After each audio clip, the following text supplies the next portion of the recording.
اعوذ باللہ من الشیطان الرجیم، بسم اللہ الرحمن الرحیم۔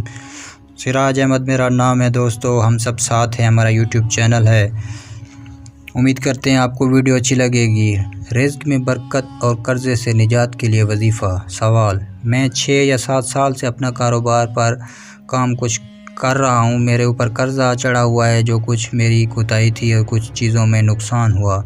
کافی روحانی عملوں سے مل چکا ہوں، کافی عمل بھی کیے ہیں، کاروبار چل رہا ہے، لیکن آمدن اتنی ہوتی جا رہی ہے جس سے میرے گھر کی ضروریات پوری ہوتی ہیں، لیکن قرضے وہیں کے وہیں ہیں، کام ہونے کا نام نہیں لے رہے۔ کچھ وقت سے کافی تنگ کر رہے ہیں قرضے دار، کوئی رہنمائی فرما دیجیے۔ جواب: اللہ تعالیٰ کی ذات سے مایوس نہ ہوں، ہر تکلیف و آزمائش، سہولت و خوشی اللہ تعالیٰ کی طرف سے ہے، اسی لیے پریشانیوں اور مصائب کا حل اللہ تعالیٰ کی طرف متوجہ ہونا، اللہ تعالیٰ کی طرف توبہ و استغفار کے ذریعے بھی متوجہ ہوں، اور اپنے مسائل کا حل اللہ تعالیٰ کے حوالے کر دیجیے، اور اللہ تعالیٰ کو اپنے مسائل کے حل کا وکیل بنا دیجیے۔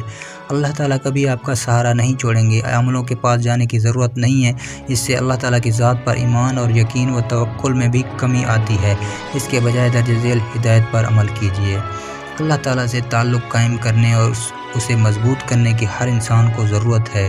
اگر نماز کی پابندی نہیں ہے تو 5 وقت نماز باجماعت کا اہتمام کیجیے، نماز کے بعد دعائیں بھی کیجیے اور استغفار کثرت سے کریں۔ نیز درج ذیل اعمال کا اہتمام: سورہ واقعہ اور سورہ طارق فجر اور مغرب کی بعد 1 مرتبہ پڑھنے کا اہتمام۔ فجر کی نماز کے بعد 70 مرتبہ پابندی سے سورہ واقعہ اور سورہ طارق پڑھیں، انشاءاللہ آپ کے رزق کی تنگی ختم ہو جائے گی۔ امید کرتے ہیں آپ کو ویڈیو اچھی لگی ہوگی دوستو۔